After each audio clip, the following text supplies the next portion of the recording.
Muito bem, turma boa. Vamos lá para a última parte da nossa aula, falando um pouco e sintetizando, concluindo a teoria liberal, liberalismo clássico, né?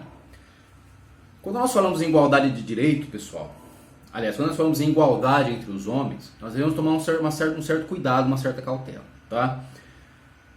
Falar em igualdade entre os seres humanos não significa dizer que os seres humanos necessariamente são iguais, ok? Quando nós falamos em igualdade entre os homens, nós estamos falando em igualdade dentro do campo das diferenças. Porque se eu não levo em conta as diferenças que existem numa sociedade entre os indivíduos que a compõem, eu posso cair no erro, né, de cometer uma injustiça. Porque eu vou cobrar todos os indivíduos de uma forma igual, quando na verdade esses indivíduos não são iguais. Cada um deles possui uma individualidade. Então quando John Locke propõe uma igualdade entre os homens, atenção, ele está falando de uma igualdade de direitos, ok? Todos nós, e segundo a Constituição brasileira, tá? Veja aí a influência desse pensador, o quão importante é essa teoria do conhecimento que ele propõe no campo da política, né? A Constituição norte-americana, desde a sua independência, é basicamente dentro da concepção política de John Locke. Muito da nossa própria Constituição de 1988 possui também, nós conseguimos identificar, né, grande parte dessa concepção do liberalismo nela, né, dessa questão da liberdade do ser humano. Para John Locke, portanto, os homens são iguais em direitos, ok? E deveres. Portanto, o que nos iguala numa sociedade é que todos nós temos direitos e temos deveres. Isso é que nos iguala. Não significa que todos nós somos iguais. Possuímos nossas individualidades e essas individualidades devem ser respeitadas, ok? A questão é igualdade de direito, equidade de direito, ok? E de deveres. Portanto, quando ele fala em igualdade entre os homens, igualdade de direitos, ok? Mais um pouquinho, né? Vamos contrapor aí esses dois pensadores que vão influenciar demais o século XVII, que é John Locke e Thomas Hobbes. John Locke não defende a monarquia absolutista, como Thomas Hobbes defende. Para John Locke, os homens, os indivíduos que compõem o Estado, devem fazer resistência caso esse Estado não esteja garantindo, por exemplo, os direitos que para o John Locke são inalienáveis ao indivíduo. Se o Estado não está garantindo, por exemplo, a proteção à propriedade privada, ou direito à propriedade privada, John Locke diz que é totalmente cabível e esperado e incentivado que os seus indivíduos possam fazer resistência contra esse Estado, né? Por isso, essa não concepção de um Estado absolutista, né? Deve haver direito à resistência, diz John Locke, caso o Estado não esteja respeitando esses direitos. Também esse Estado, esse governo, deve se dissolver quando a população está descontente com ele. Se a população, por isso que ele concebe uma monarquia representativa, ok? E se essa representatividade, se esse povo, né, não está mais contente com esse governo deve ser dissolvido, deve se desfazer, não deve permanecer lá, né? E para John Locke, claro, né, não precisa nem dizer, a democracia é a melhor forma de governo. Quando nós falamos em decisão popular, quando nós falamos em soberania popular, quando nós falamos num povo que tem a possibilidade de escolher os seus caminhos e dissolver um governo, nós estamos falando, portanto, de uma democracia enquanto melhor forma de governo. Lembrando que democracia, né, significa governo do povo. Demo em grego é povo e cracia, governo. Governo do povo, ok? Ponto central. Uma síntese, né, do que até aqui nós conversamos. Ponto central da teoria de Locke: direito natural à propriedade privada. Quando você fala em John Locke, liberalismo clássico, nós estamos falando do direito natural à propriedade privada. Dentre os três direitos que todos os indivíduos possuem, que é vida, liberdade e bens, tem lugar de destaque, a doutrina liberal coloca como lugar de destaque a propriedade privada. Segundo Locke, todo homem tem direito à propriedade privada, haja vista que ele próprio já carrega consigo uma propriedade privada, que é o seu próprio corpo. Então veja bem, como é que o John Locke justifica essa doutrina que garante a propriedade privada? Ele vai dizer, olha, muito simples. Nós já carregamos conosco, somos donos de uma propriedade privada que é o nosso próprio corpo. Então, para ele, o nosso corpo, o fato de nós sermos juízes do nosso próprio corpo, donos do nosso próprio ser, já nos garante naturalmente que aquilo que eu faço com o meu corpo é meu. Perfeito? Ou seja, é aquela famosa frase, né? Que hoje em dia tá na moda. Meu corpo, minhas regras. Mais ou menos isso, tá? Guardadas as devidas proporções e noções históricas.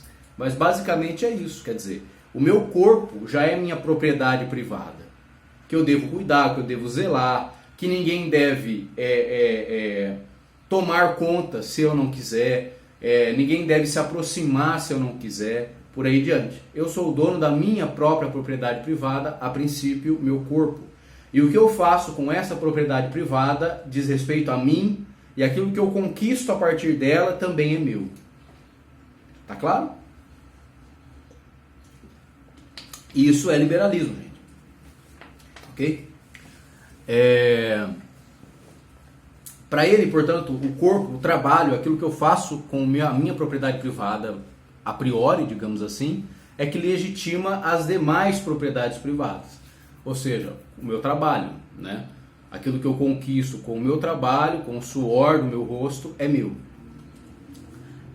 Como eu disse para vocês, o Locke ele é responsável pela noção do uso capião, né? Para ele, a função do Estado. Agora já entendemos, né, de uma forma bem ampla, um pouco da teoria política dele. Agora nós vamos falar sobre as funções do Estado. Tá? Bom, se ele concebe que o homem é tão autárquico assim, juiz de si mesmo, né, dono da sua própria propriedade privada, que é o seu corpo, o que resta para o Estado? Né? O que fica, o que sobra, digamos assim, literalmente, né? O que sobra para o Estado? O que sobra para o governo? No liberalismo, a função do Estado é mínima, né? Óbvio, uma conclusão óbvia, né? Deve apenas servir para garantir maiores liberdades individuais aos seus. Entre elas, né, a gente pode destacar garantir a propriedade privada conquistada pelos seus membros, né? Garantir que essa propriedade privada seja protegida. No estado de natureza, vamos dizer assim, antes do Estado, antes desse contrato social que nós firmamos, né, a quem cabia a proteção da propriedade privada? Ao próprio indivíduo, não é isso? Então isso nós vemos muito em filmes, né? Pega, por exemplo, lá filmes do Velho Oeste, né? Como é que os homens defendiam suas propriedades privadas? Eles próprios, com armas, né? Só que isso geraria guerra constante. Então, tendo um Estado que vai proteger a minha propriedade privada, gera muito mais paz, né? Assim não fica a critério do indivíduo defender a sua propriedade privada. Se fosse assim, nós teríamos que ter direito ao uso de armas, né? Por que nós alienamos o uso de armas para os indivíduos? Porque o Estado já faz isso. A polícia, por exemplo, é o órgão estatal pago por nós, a partir dos nossos impostos, que deveria, né, proteger as nossas propriedades privadas, ok? É mais ou menos essa noção. Por isso, cabe ao Estado, já que ele tem esse papel fundamental na visão do Locke, o Estado deve ser racional, né? Os indivíduos que o compõem devem ser racionais, vigilante e punidor, claro. Por quê? Porque eu preciso punir aquele que viola os meus direitos, né? Só assim eu vou ter assegurado a paz e a propriedade. Síntese, portanto, resumo. O Estado serve na visão lockeana para garantir a paz e a propriedade. Só isso. Ok?